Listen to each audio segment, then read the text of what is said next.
Question number 4 is, if a box of sweets is divided among 24 children, they will get 5 sweets each. तो यहाँ पे बोला गया है एक स्वीट का बॉक्स है, उसको डिवाइड किया जा रहा है 24 बच्चों के बीच में, तो वो केस में हर एक बच्चे को 5 स्वीट्स मिल रहे हैं. तो यहाँ पे बताया गया है how many would each get if the number of children is reduced by 4. तो यहाँ पे बोला गया है कि 24 में से अगर 4 बच्चे कम कर दे तो वो केस में हर एक बच्चे को कितने स्वीट्स मिलेंगे. ठीक है, तो 24 में से 4 कम होंगे तो कितने हो जाएंगे, 20 बच्चे. 20 चिल्ड्रन के लिए हमको फाइंड आउट करना है कितने होंगे. तो यहाँ पे ये भी अंडरस्टूड है, जितने बच्चे ज्यादा होंगे उतनी स्वीट उनको कम मिलेगी. तो क्या हो रहा है, number of children increases, the number of sweets decreases. दोनों क्या हो रहा है, इनवर्स प्रपोर्शन. तो यहाँ पे सबसे पहले तो यही मेजरमेंट को, यही वैल्यूज को टेबुलेट फॉर्म में डालेंगे. तो यहाँ पे फर्स्ट हो जाएगा number of children as a x and number of children as a y. x1 equals to कितना है, 24 चिल्ड्रन है तो कितनी स्वीट मिल रही है, 5. तो यहाँ पे y1 इक्वल्स टू 5 हो गया. नाउ x2 दैट मीन्स कि 4 रिड्यूस हो रहे हैं, ऐसा बोला है क्वेश्चन में, 4 बच्चे रिड्यूस हो रहे हैं. तो 24 माइनस 4 इक्वल्स टू कितना हो जाएगा, 20. तो x2 इक्वल्स टू 20 है, तो वो केस में हर एक बच्चे को कितनी स्वीट मिलेगी. तो यहाँ पे हमको y2 फाइंड आउट करना है.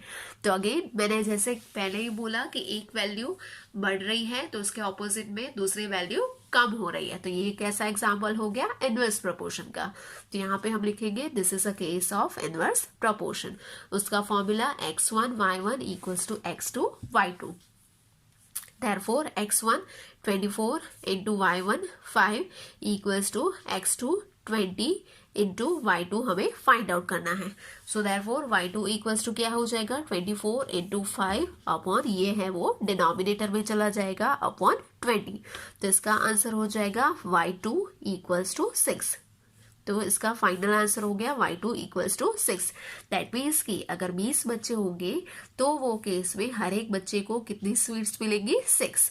तो यहाँ पे आंसर हो जाएगा लास्ट में एंडिंग सेंटेंस, दस each child will get 6 sweets. Question number 5 is, a farmer has enough food to feed 20 animals in his cattle for 6 days. How long would the food last if there were 10 more animals in his cattle? तो यहाँ पे बोला गया है cattle में farmer के पास total 20 animals हैं और वो 20 एनिमल्स को 6 दिनों तक पहुंचे इतना उसके पास फूड है.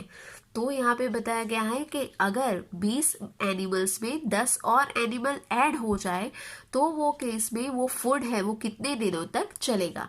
तो यहाँ पे सेम इनवर्स प्रोपोर्शन है, यहाँ पे नंबर ऑफ एनिमल्स है वो इंक्रीज होंगे तो जो फूड है उसकी क्वांटिटी क्या होगी, डिक्रीज होगी.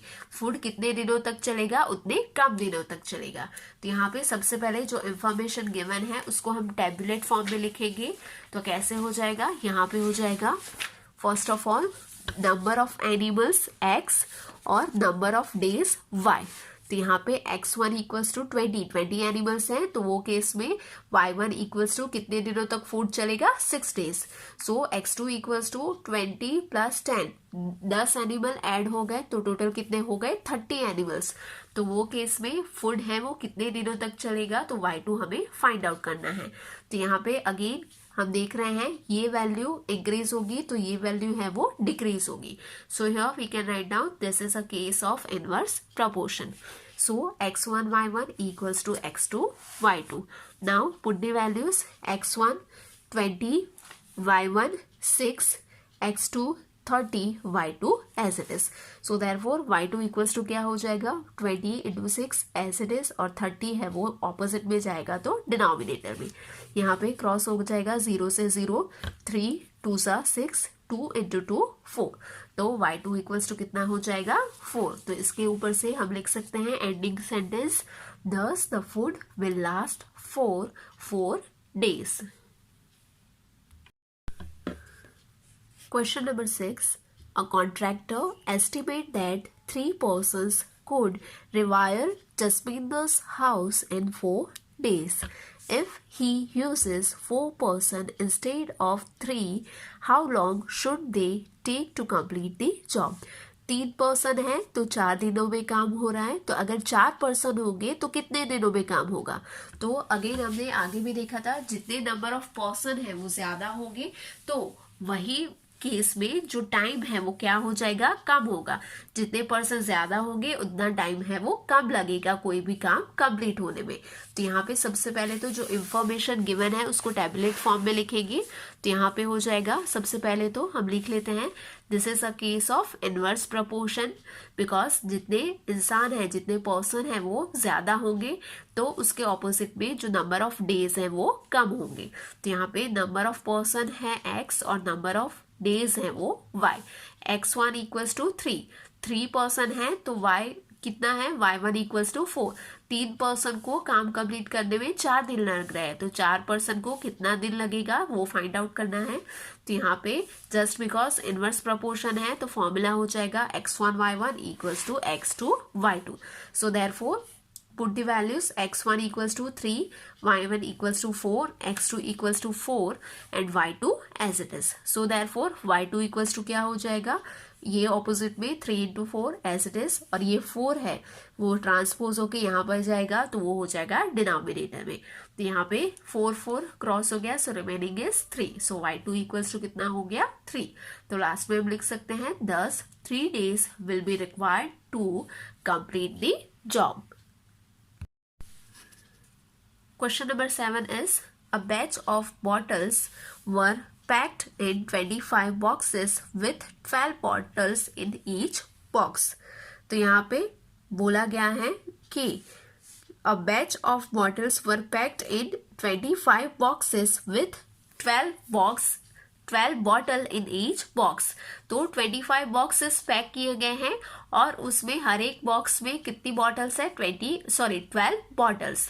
If the same batch is packed using 20 bottles in each box, how many boxes would be filled?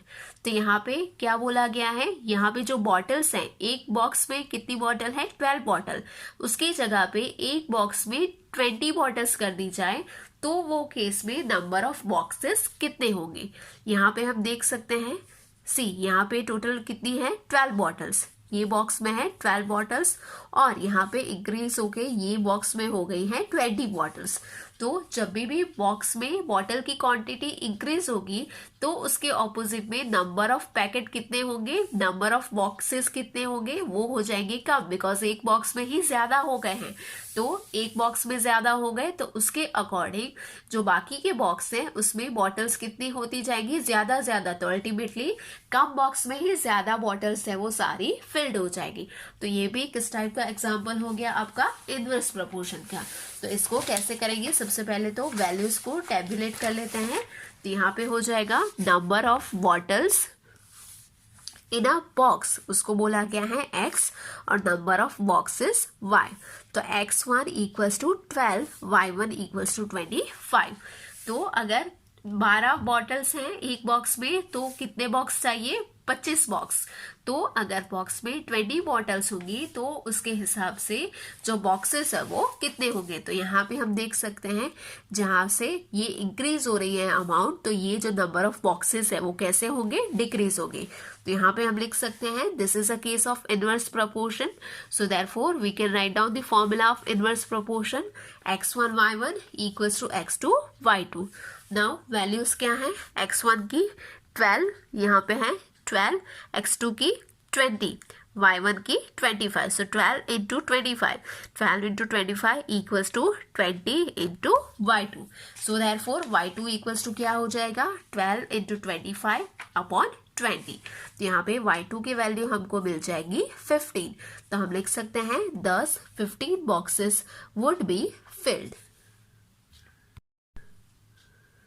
Question number 8 is, a factory requires 42 machines to produce a given number of articles in 63 days. How many machines would be required to produce the same number of articles in 54 days? तो यहाँ पे बोला गया है कि 42 machine चाहिए कितने articles हैं, कुछ नंबर ऑफ आर्टिकल्स हैं, उसमें 42 मशीन है तो वो आर्टिकल्स 63 डेज में कंप्लीट हो रहे हैं। तो अगर 54 डेज में आर्टिकल कंप्लीट करना है तो उसके लिए कितने मशीन्स चाहिए, यहाँ पे बताया गया है 63 डेज में 42 मशीन्स है वो काम कर रही है, तो same number of article print करने हैं और अगर डेज हमें 54 गिवन है तो वो केस में कितनी मशीन्स चाहिए वो हमको बताना है। तो यहाँ पे हम देख सकते हैं 63 में से 54 हुए, तो दैट मीन्स कि नंबर ऑफ डेज कम हुए, तो कम डे में हमको काम कंप्लीट करना है तो मशीन कितने होने चाहिए, ज्यादा होने चाहिए। सिमिलरली जैसे ही कोई काम है वो हमें जल्दी फटाफट कंप्लीट करना है तो उस टाइम पे हमको कितने वर्कर चाहिए, ज्यादा वर्कर चाहिए। अगर हमें काम फास्ट करना है तो वर्कर कैसे होने चाहिए, ज्यादा होने चाहिए। तो यहाँ पर भी सेम हो रहा है, जो नंबर ऑफ डेज है वो डिक्रीज हो रहा है तो उसके ऑपोजिट में जो मशीन है वो हमको इंक्रीज करनी पड़ेगी। तो यहाँ पे किस टाइप का प्रपोर्शन हो जाएगा, इनवर्स प्रपोर्शन। तो सबसे पहले जो डिटेल्स गिवन है उसको हम टेबुलेट फॉर्म में लिख लेते हैं, number of machine x and number of days y। अभी x1 इक्वल्स टू 42 मशीन्स है तो हमको कितने डेज लगते हैं, 63 डेज लगते हैं। तो अगर 54 डेज में काम कंप्लीट करना है तो वो केस में नंबर ऑफ मशीन हमें कितनी चाहिए। तो यहाँ पे हमको पता है this is again the case of inverse proportion, so here we write down this is a case of inverse proportion, therefore x1 y1 equals to x2 y2। Now put the values x1 42, y1 63 equals to x2 as it is, y2 हमें find out करना है, sorry y2 given है that is 54। तो x2 equals to क्या हो जाएगा, 42 into 63 as it is, और 54 है वो ट्रांसपोज होके यहाँ चला जाएगा तो वो हो जाएगा डिनोमिनेटर में। सो देयरफॉर यहाँ पे हो जाएगा x2 इक्वल्स टू 49। सो हम लास्ट में लिखेंगे 10 49 machines would be required. Question number 9 is a car takes 2 hours to reach a destination by traveling at the speed of 60 km per hour. How long will it take when the car travels at the speed of 80 km per hour? तो यहाँ पे बताया गया है car takes 2 hours to reach a destination. यहाँ पे car को 2 घंटे लग रहे हैं उसके डेस्टिनेशन तक पहुंचने के लिए, और वो केस में कितनी स्पीड है, 60 किलोमीटर पर आवर, 1 घंटे में 60 किलोमीटर क्रॉस कर रहा है। तो अगर ये स्पीड इंक्रीज करके हो जा रही है 80 किलोमीटर पर आवर तो वो केस में जो कार है वो कितनी जल्दी डेस्टिनेशन तक पहुंचेगी। स्पीड होगी इंक्रीज तो दैट मीन्स कि उसके ऑपोजिट में टाइम है वो कम हो जाएगा, जितनी स्पीड हम ज्यादा करेंगे उतना ही हम जल्दी पहुंच पाएंगे। तो यहाँ पे भी कैसा केस हो रहा है, इनवर्स प्रोपोर्शन का। तो सबसे पहले जो डिटेल्स गिवन है उसको टैबुलेट फॉर्म में लिख लेंगे। तो यहाँ पे हो जाएगा स्पीड किलोमीटर पर आवर वो है हमारा x, और नंबर ऑफ आवर्स वो हो जाएगा y। स्पीड है किलोमीटर पर आवर में, यहाँ पे 60 किलोमीटर पर आवर की स्पीड में 2 घंटे तक डेस्टिनेशन में पहुंचा जाता है। तो अगर वो स्पीड इंक्रीज होके 80 हो जाएगी तो वो केस पे कितने टाइम में हम डेस्टिनेशन तक पहुंचेंगे।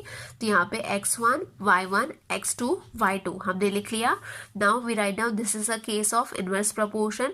यहाँ पे जैसे जैसे स्पीड इंक्रीज होगी वैसे यहाँ पे टाइम है वो डिक्रीज होगा। तो यहाँ पे इनवर्स प्रोपोर्शन का फॉर्मूला हो जाएगा x1 y1 equals to x2 y2। In place of x1 60, in place of y1 2 equals to x2 80, y2 we keep it as it is. So therefore y2 equals to क्या हो जाएगा, opposite में 60 into 2 as it is, ये 80 है वो यहाँ जाएगा तो हो जाएगा डिनोमिनेटर में, 0 से 0 क्रॉस हो गया, 2 4 जा 8। नाउ यहाँ पे 3 2 जा 6 और 2 2 जा 4। So remaining is y2 equals to 3/2, और 3/2 को हम लिख सकते हैं 1/2। तो दैट मीन्स कि 1.5 आवर लगेगा अगर वो 80 किलोमीटर पर आवर की स्पीड से ट्रैवल करेगा। तो यहाँ पे हम लिखेंगे 10 car would take 1.5 hours. Question number 10 है वो इजी है, वो आपको होमवर्क में करना है। Question number 11 is A school has 8 periods a day, each of 45 minutes duration. School में टोटल 8 पीरियड होते हैं और हर एक पीरियड 45 मिनट्स का होता है. How long would each period be if the school has 9 periods a day? अगर 8 period में से 9 पीरियड करा जाए तो हर एक पीरियड है वो कितने मिनट का होगा. Assuming the number of school hours to be same. यहाँ पे ऐसा नहीं करना है कि 8 आवर्स में से 8 पीरियड में से 9 पीरियड हो गए तो यहाँ पे हम क्या करेंगे, जो 9 पीरियड है उसकी भी कितनी सेम मिनट होगी. नहीं, जो स्कूल आवर्स है वो सेम ही है तो स्कूल आवर में ही एडजस्ट करना है कि 8 में से 9 पीरियड करने हैं. तो दैट मीन्स कि हर एक पीरियड है वो क्या हो जाएगा, कम हो जाएगा. तो यहाँ पे 45 मिनट से लेस हो जाएगा. तो यहाँ पे हम देख सकते हैं जितने नंबर ऑफ पीरियड इंक्रीज हुए उतना ही जो एक पीरियड का टाइम है वो कैसा होगा, डिक्रीज होगा. तो ये किस टाइप का हो जाएगा, ये हो जाएगा आपका इनवर्स प्रपोर्शन. तो सबसे पहले जो डिटेल्स गिवन है उसको टैबुलेट फॉर्म में लिख लेते हैं. तो यहाँ पे number of periods x and length of each period y. अभी टोटल 8 पीरियड है तो कितनी पीरियड की, हर एक पीरियड की लेंथ कितनी है, 45 मिनट्स. तो अगर 9 पीरियड होंगे तो हर एक पीरियड कितने मिनट का होगा. तो यहाँ पे x1 equals to 8, y1 equals to 45, x2 equals to 9, y2 equals to find out. So यहाँ पे this is a case of inverse proportion. As the number of period increases the time for respective period will decrease. तो यहाँ पे हो जाएगा x1 y1 equals to x2 y2. Now put the values. x1 8, y1 45 equals to x2 9 and y2 we need to find out. Therefore y2 कितना हो जाएगा, y2 equals to उसके opposite में 8 into 45 as it is and denominator में ये 9 है वो यहाँ चला जाएगा. Now 9 5s are 45, 8 5s are 40. So y2 equals to कितना हो गया, 40. तो लास्ट में हम लिखेंगे 10 each period would be of 40 minutes.